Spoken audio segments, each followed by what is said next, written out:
young people. So many young people today go to school, college, university. This is a place that is supposed to connect them to their future. A place where they are supposed to catch their future, but instead, Satan catches them. Why? Because you go to school, you go to college, you go to university, you want to be part of the crowd.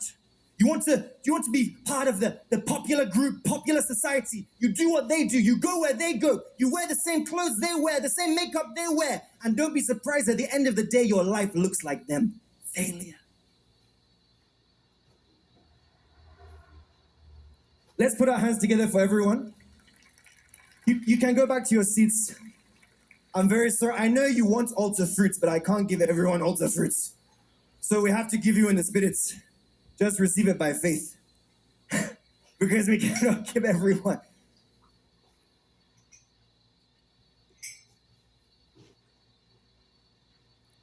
Tell your neighbor, say, neighbor, choose your friends with care, because you will become what they are. Once again, I want to challenge you. Use this message and examine your life in the light of this message.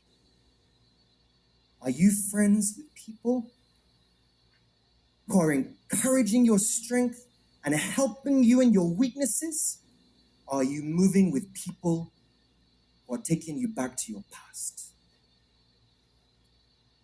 People who have the same problem as you, the same challenge as you. You are depressed and you are moving with someone who is depressed. How will you get out of depression? You are negative. You have negative opinions of people. You always speak negatively, think negatively, talk negatively, and you are moving with negative people. You will continue to be an embodiment of negativity. You have to look for people who are strong where you are weak. Look for people who have what you don't have. Look for your future. When I talk about your future, your destiny, I'm referring to God. Because God is the owner of our destiny. God is the author of our future.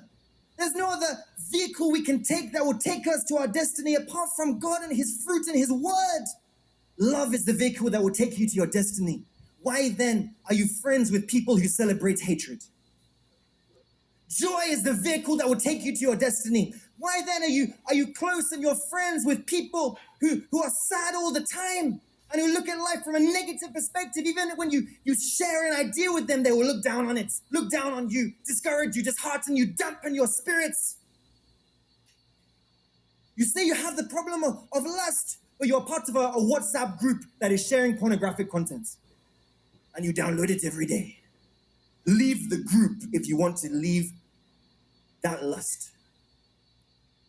Connect to your future. The ball is in your court. If you make friends with your future, put your future first. Value next more than now. Don't spoil tomorrow for the sake of today. Don't sacrifice your future for the sake of looking good in the present. Don't end up becoming just another statistic. When you were born to be one with a difference, to make a difference in your world. As I come to a conclusion of this message, I want to share with you something personal that makes this message so much more of a reality for me. When I first came to the Synagogue Church of All Nations at the age of 13, I had the privilege of meeting Prophet T.B. Joshua in his office. At that time, I was not so serious about the things of God. Yes, I was from a Christian home and loved the things of God, but I was struggling to balance my Christian life and school and friends and negative influence. After Prophet T.B. Joshua greeted me, he said a sentence that I've remembered for the rest of my life. He looked at me and said, If you want to follow Jesus, you need to leave your friends. I was 13 years old, and that single word changed my life. Do you know the reason why I say that? At that time, the school I was attending was a very good school academically, but I was the only person who identified himself as a Christian in my class.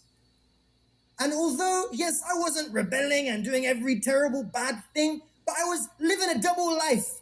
One life at home and at church, another life in school, trying to please people, trying to please God.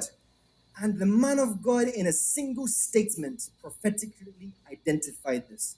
The next year, I actually had to leave that school and move to a completely different school that was a Christian school so that I would be able to fulfill what the man of God said.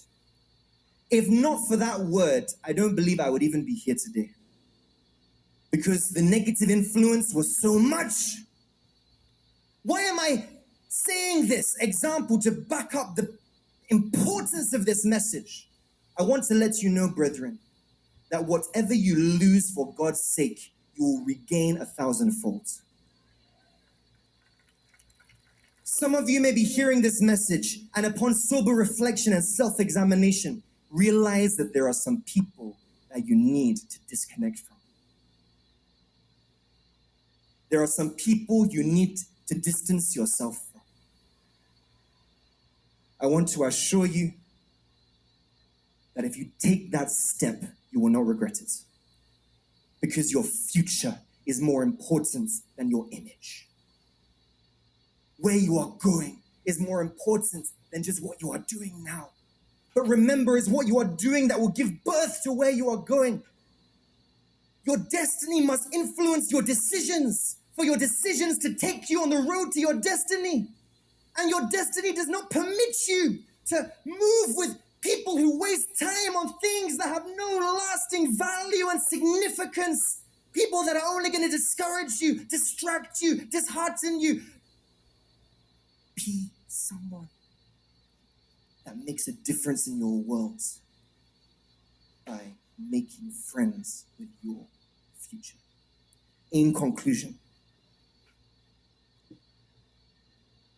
in order not to end up like the masses out there who are merely wandering, unsure of their dreams and goals, make friends with your future. Choose your friends with care. Don't just be too quick to trust.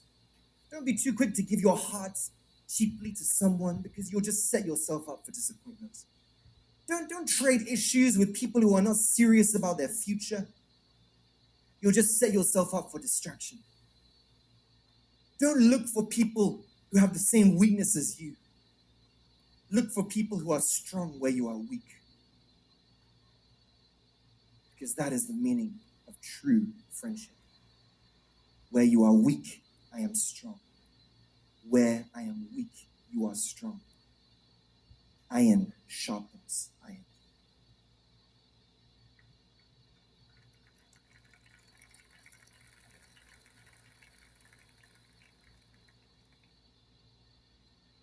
This is the decision of a champion. A decision that will benefit your future. So let your words, your actions, your interactions, your associations, your friends, the people you move with, let everything about you become a photograph of the future you desire instead of the future you fear. And you will become who God has destined you to be, in Jesus' name. May God bless his word in the midst of our hearts, in Jesus' name.